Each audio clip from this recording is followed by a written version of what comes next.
Hello दोस्तों, स्वागत करता हूं आपके अपने यूट्यूब चैनल CGWR के अंदर करंट जीके विद रिवीजन। आज है 24 जुलाई और बात करते हैं आज के जो भी मोस्ट इम्पॉर्टेंट क्वेश्चन है उन सभी के बारे में। सो बिना देरी किए हुए बात करते हैं आज के वीडियो के फर्स्ट क्वेश्चन के बारे में।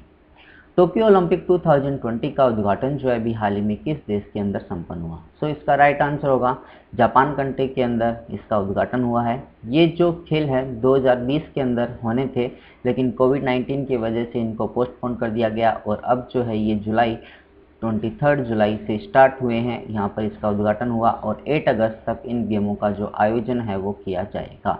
अब बात करते हैं ये जो गेम्स है 32 नंबर के गेम्स जो है उनका आयोजन यहाँ पर किया जा रहा है। इसके बाद जो नेक्स्ट गेम होंगे वो फ्रांस कंट्री के पेरिस के अंदर, और उसके बाद जो कि 2000 ये होंगे आपके 24 के अंदर।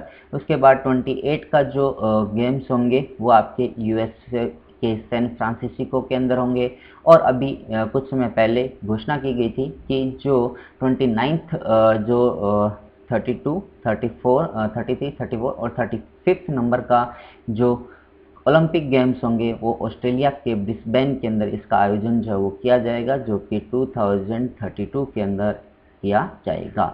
अब अपने बात करते हैं जो टोक्यो ओलंपिक गेम्स है उनके बारे में। जैसे कि सबसे पहले जो है ये 1896 के अंदर स्टार्ट हुए थे और एथेंस यूनान के अंदर इनको खेला गया था। इसी वजह से किसी भी समय जब भी ओलंपिक गेम्स का जो इनॉग्रेशन होता है और उसमें जो परेड की जाती है तो उसके अंदर सबसे पहले टॉप पे जो है वो पहले नंबर पे यूनान जो कंट्री है वो रहती है। उसके बाद जो मेज़बान कंट्री होती है वो उसके अंदर दूसरे नंबर पे रहती है। इस बार जो बात करते हैं तो इंडिया की जो रैंक है ईरान के बाद 21st रैंक पे रही है परेड के मामले में।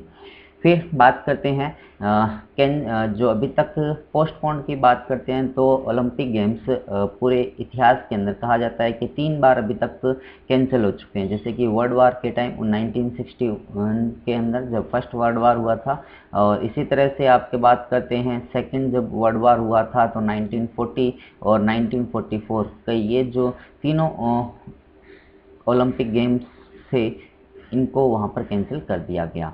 फिर बात करते हैं इस बार का जो सबसे बड़ा ग्रुप माना जा रहा है वो यूएसए का 657 जो एथलीट्स है वो कहते हैं कि इसके अंदर पार्टिसिपेट कर रहे हैं। इसी तरह से दूसरे नंबर का जो है वो जापान का माना जा रहा है, जो कि अराउंड 615 के आसपास माना जाता है। इंडिया की यदि अपने बात करते हैं तो कहा गया है कि अराउंड 228 जो समूह है, कंटिनेंट जो कहा जाता है, वो इसके अंदर पार्टिसिपेट कर रहा है और ये अभी तक का भारत का सबसे बड़ा जो समूह माना गया है ओलंपिक के लिए। इसी तरह से बात करते हैं इस गेम्स के अंदर जो इस बार ओलंपिक गेम्स हो रहे हैं उसके अंदर कराटे, स्केटबोर्डिंग, स्पोर्ट क्लाइंबिंग और सफरिंग, ये जो 4 गेम्स हैं इनको नए शामिल किए गए और बेसबॉल को इस गेम के अंदर दोबारा से शामिल किया गया है।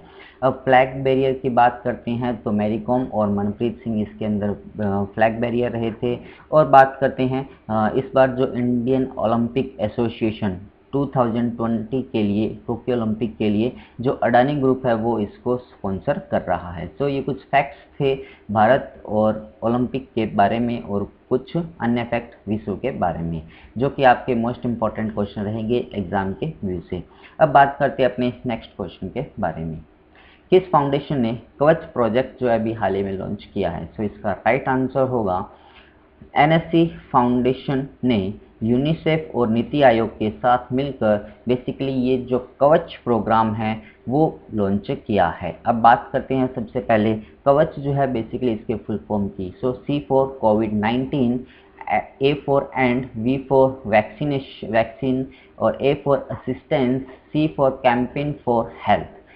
इसकी जो फुल फॉर्म मैं दोबारा रिपीट कर रहा हूँ, कोविड-19 and vaccine assistance campaign for health. ये जो प्रोजेक्ट है वो लॉन्च किया गया है। इसका ऑप्शन जो राइट आंसर होगा ऑप्शन डी होगा। एनएससी फाउंडेशन ने बेसिकली ये जो लॉन्च किया है यूनिसेफ और नीति आयोग के साथ मिलकर। एनएससी बात करते हैं तो नेशनल स्टॉक एक्सचेंज है और एनएससी फाउंडेशन उसी एनएससी का ही सब्सिडी माना जाता है। अब यदि अपने बात करते हैं तो आप लोग मुझे यहाँ से एक क्वेश्चन का आंसर कमेंट्स में बताएंगे कि जो यूनिसेफ है बेसिकली इसका फुल फॉर्म क्या होता है, इसकी स्थापना कब हुई थी और इसका हेडक्वार्टर कहाँ पर प्रेजेंट है। इसके बारे में आप लोग मुझे कमेंट्स के अंदर बताएंगे और ये वाला जो क्वेश्चन आपका इंपॉर्टेंट क्वेश्चन रहता है एग्जाम व्यू से। फिर अपने बात करते हैं नेक्स्ट क्वेश्चन के बारे में। नेक्स्ट क्वेश्चन है आपका, हॉकी इंडिया द्वारा कौन सा वेब प्लेटफॉर्म जो है अभी हाल ही में लॉन्च किया गया है? इसका राइट आंसर होगा हीरोज कनेक्ट नाम का एक वेब पोर्टल है जो बेसिकली लॉन्च किया गया, जिसके तहत अभी तक के जो भी फॉर्मर हॉकी प्लेयर्स हैं वो इस ग्रुप के अंदर शामिल होंगे, और प्रेजेंट टाइम के अंदर जो भी प्लेयर्स हैं जो भी हॉकी इंडिया को रिप्रेजेंट कर रहे हैं और नए ऐसे प्लेयर्स जो हॉकी इंडिया को प्रेजेंट कर सकते हैं, वो सभी इस वेब प्लेटफॉर्म के तहत अपने नाम, अपनी एजुकेशन, अपनी क्वालिफिकेशन और आपने कहाँ तक इंडिया को आगे बढ़ाया है हॉकी के अंदर, इन सभी की यहाँ पे एक लिस्ट बनाई जाएगी। उसी के तहत जो भी प्लेयर किसी भी प्लेयर से अपनी कुछ टिप्स लेना चाहता है या फिर उनसे कोचिंग लेना चाहता है तो यहाँ से वो डायरेक्टली कनेक्ट हो सकते हैं। फिर बात करते हैं अपने नेक्स्ट क्वेश्चन के बारे में। विश्व का पहला 3D printed stainless steel bridge जो है वो किस देश के अंदर अभी ओपन किया गया है या उसका इनॉग्रेशन अभी किया गया है? इसका राइट आंसर होगा नीदरलैंड कंट्री की जो कैपिटल है वहाँ पर इसका जो उद्घाटन है वो किया गया है। अब बात करते हैं जो बाकी के ऑप्शंस है उनके बारे में। जैसे कि स्विट्ज़रलैंड की बात करते हैं तो स्विट्ज़रलैंड कंट्री अभी आईसीसी के अंदर एज ए मेंबर के रूप में चुनी गई है। नॉर्वे की बात करते हैं तो नॉर्वे के अंदर जो वर्ल्ड का पहला शिप टनल है वो बनाया जा रहा है। चाइना की बात करते हैं तो विश्व का सबसे छोटा जो न्यूक्लियर रिएक्टर है वो चाइना के द्वारा बनाए जाने की घोषणा अभी की गई है। अब यदि अपने बात करते हैं ये जो स्टील ब्रिज है बेसिकली ये आपका नीदरलैंड कंट्री की जो राजधानी है एम्स्टर्डम वहाँ पर इसका उद्घाटन किया गया है। और ये जो आपको दिखाया गया एक ब्रिज आपको जो दिखाया जा रहा है जिसके ऊपर ये कुछ पर्सन्स है जो यहाँ पे खड़े हुए हैं। यही है आपका वो ब्रिज जो कि पूरे विश्व का पहला 3D प्रिंटेड ब्रिज बनाया गया है। फिर अपने बात कर रहे हैं यहाँ पर नीदरलैंड कंट्री के बारे में। ये वाला जो पोर्शन आपको यहाँ पर दिखाया गया है ये आपका जो है नीदरलैंड का शो किया गया है, और इसके साथ में जो है विभिन्न देशों की कंट्री जैसे कि बेल्जियम हुआ और जर्मनी हुआ, इन सभी की जो बाउंड्री है वो इसके साथ में टच होती है। फिर बात करते हैं यहाँ के जो सम्राट है वो विलियम अलेक्जेंडर है, प्राइम मिनिस्टर यहाँ के मार्क रूटे है, और करेंसी यहाँ पर यूरो और यूएसए डॉलर के नाम से चलती है। फिर बात करते हैं नेक्स्ट क्वेश्चन के बारे में। यूनिसेको द्वारा ऐतिहासिक शहरी परिदृश्य योजना के तहत किस शहर का चयन अभी किया गया है? इसका राइट आंसर होगा मध्य प्रदेश की ग्वालियर और ओरछा जो सिटी है बेसिकली इनको इसके लिए चयन किया गया है। और फिर यदि अपने बात करते हैं इससे पहले भारत के ही दो अन्य शहर जैसे कि अजमेर और वाराणसी भी इस लिस्ट के अंदर शामिल हैं। अब बात करते हैं अपने यूनिसेको के बारे में। इसका फुल फॉर्म जो होता है United Nation education social culture organisation रहता है, जिसकी स्थापना 1945 के अंदर हुई थी, और इसका जो हेड क्वार्टर है वो पेरिस फ्रांस के अंदर प्रेजेंट है। ये वाला जो क्वेश्चन है ये भी आपका इंपॉर्टेंट क्वेश्चन है, और हर बार जो भी आपका शिफ्टों के अंदर एग्ज़ाम होता है जैसे कि आपका लगभग 1 मंथ 2 मंथ जो चल रहे हैं जैसे कि रेलवे के एग्ज़ाम हुए, तो उन एग्ज़ाम्स के अंदर बेसिकली यूनिसेको और यूनिसेफ के बारे में ज़रूर पूछा जाता है कि उनकी स्थापना कब हुई थी, उनका हेड क्वार्टर कहाँ पर है, और उसके प्रमुख जो है वो अभी कौन बने हुए हैं। फिर अपने बात करते हैं नेक्स्ट क्वेश्चन के बारे में। हर साल 23 जुलाई को कौन सा दिवस मनाया गया? हमारे भारत के अंदर जो है नेशनल ब्रॉडकास्टिंग डे जो है वो 23 जुलाई को प्रत्येक साल ये मनाया जाता है। इसी तरह से यदि अपने बात करते हैं जो बाकी के ऑप्शंस हैं उनके बारे में, जैसे कि वर्ल्ड ब्रेन डे है ये आपका 22 जुलाई को मनाया गया था। इसी तरह से अपने बात करते हैं पाई डे के बारे में। ये जो पाई डे है बेसिकली ये भी आपका 22 जुलाई को मनाया जाता है पूरे वर्ल्ड के अंदर। अब अपने बात करते हैं पाई डे के बारे में। ये जो पाई है बेसिकली ये एक आपका ग्रीक लेटर जो आप कह सकते हो, इस तरह से इसको बनाया जाता है पाई को, और इसकी जो वैल्यू है वो बेसिकली 22/7 होती है, 22/7। यहाँ से आप देखिएगा 22 जुलाई और 22 डेट हुई और 7th आपका मंथ हुआ 22 जुलाई, इस तरह से पर्टिकुलर इसको लिखा गया है। और इसकी जो वैल्यू होती है ये आपका डिजिट फॉर्म में 3.14 इसकी वैल्यू होती है। इसको आप आगे आगे कंटिन्यूसली बढ़ाते जाते हैं जो कि कभी भी आपकी रिपीट नहीं होती है, और दूसरी सी लास्ट में जाते हुए ये आपकी रिपीट होने लग जाती है और इसकी कोई निश्चित वैल्यू नहीं है। इसी तरह से बात करते हैं, ये जो सबसे पहले बताया गया था पाई, ये जो सिंबल दिया गया था वो विलियम जोन्स के द्वारा दिया गया था और ये जो 1737 के अंदर लियोनार्ड यूलर नाम के एक गणितज्ञ थे या फिर साइंटिस्ट थे, जिनकी वजह से ये जो है वो काफ़ी फेमस हुआ था। फिर बात करते हैं इंटरनेशनल नेल्सन मंडेला डे के बारे में, जो कि 18 जुलाई को पूरे वर्ल्ड के अंदर मनाया जाता है। फिर बात करते हैं, यदि आप लोगों को ये वीडियो पसंद आ रहा हो, मेरे द्वारा दी गई इन्फॉर्मेशन आपको अच्छी लग रही हो, तो आप प्लीज़ इस वीडियो को लाइक कीजिएगा और अपने दोस्तों के साथ इसको आप शेयर भी ज़रूर कीजिएगा। जो भी पर्सन इस चैनल को फर्स्ट टाइम देख रहे हैं, चैनल को आप सब्सक्राइब कीजिए, पास में जो बेल आइकन दिया उसको भी आप ज़रूर प्रेस कीजिएगा। जैसे ही आप बेल आइकन को प्रेस करते हैं तो मेरे द्वारा दी गई हर इन्फॉर्मेशन का जो नोटिफिकेशन है वो आपको मिल जाएगा। फिर बात करते हैं नेक्स्ट क्वेश्चन के बारे में।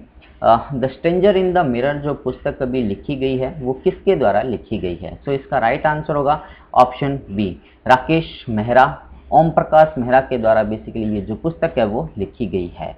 अब बात करते हैं, राकेश ओम प्रकाश मेहरा बेसिकली जो है फिल्मों के निर्माता है, निर्देशक है, जिनके द्वारा जो मुख्य फिल्म लिखी गई थी जैसे कि भाग मिल्खा भाग है, ये इनके द्वारा लिखी गई थी। इसी तरह से जो है रंग दे बसंती एक मूवी आई थी, वो भी इनके द्वारा बनाई गई थी और दिल्ली 6 मूवी भी इनके द्वारा बनाई गई थी और अभी प्रेजेंट टाइम के अंदर एक मूवी आई है तूफान, वो भी इनके द्वारा ही बनाई गई है।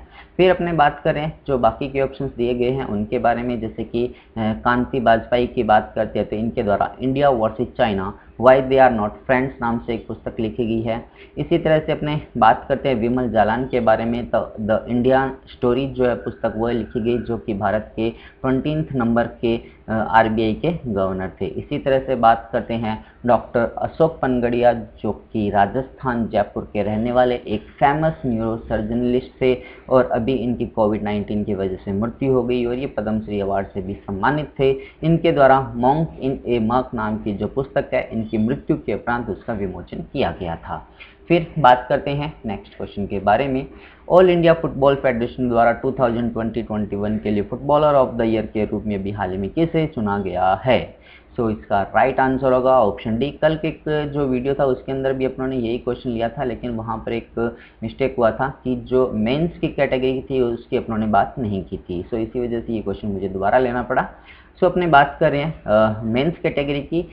मेंस कैटेगरी के अंदर जो संदेश जिगान है, ये इनको जो फुटबॉलर ऑफ द ईयर चुना गया है। इसी तरह से वुमेंस कैटेगरी की अपने बात करते हैं तो मनीषा कल्याण और बाला देवी, इन दोनों को इसके लिए सिलेक्ट किया गया है। बाला देवी जो है भारत की पहली ऐसी फुटबॉलर बनी हुई है जो कि किसी भी विदेशी जो अपने कहते हैं कि एक ऑर्गेनाइजेशन कह सकते हो या फिर क्लब अपने कह सकते हैं, उसके लिए पर्टिकुलर खेल रही है, जो कि स्कॉटलैंड के RC जो रेंजर है, रेंजर जो क्लब है बेसिकली उसके लिए ये फुटबॉल खेल रही है। फिर बात अपने कर रहे हैं ऑल इंडिया फुटबॉल फेडरेशन के बारे में। सो इसका जो हेडक्वार्टर की बात करते हैं तो न्यू दिल्ली के अंदर प्रेजेंट है और इसी के साथ साथ यदि अपने बात करते हैं इसकी स्थापना जो कहते हैं कि ऑल इंडिया फुटबॉल फेडरेशन की 1937 के अंदर हुई थी। प्रेजेंट टाइम में इसके जो प्रेसिडेंट है वो प्रफुल्ल पटेल जी बने हुए हैं। और बात करते हैं यही कुछ फैक्ट्स थे इसके बारे में। फिर बात करते हैं अपने नेक्स्ट क्वेश्चन जो आपका ये था आज का कंप्लीट वीडियो। और अब अपने बात करते हैं जो लास्ट डे का वीडियो था उसके रिवीजन के बारे में। ऑल इंडिया फुटबॉल फेडरेशन 2020 के लिए footballer of the year women's जो है बाला देवी और मनीष कल्याण को चुना गया। फिर बात करते हैं तेलंगाना दलित बंधु योजना जो है बेसिकली तेलंगाना राज्य के द्वारा स्टार्ट की गई। यहाँ के मुख्यमंत्री के चंद्रशेखर राव जी के द्वारा ये घोषणा की गई है कि जुलाई मंथ के लास्ट तक इसको लॉन्च कर दिया जाएगा।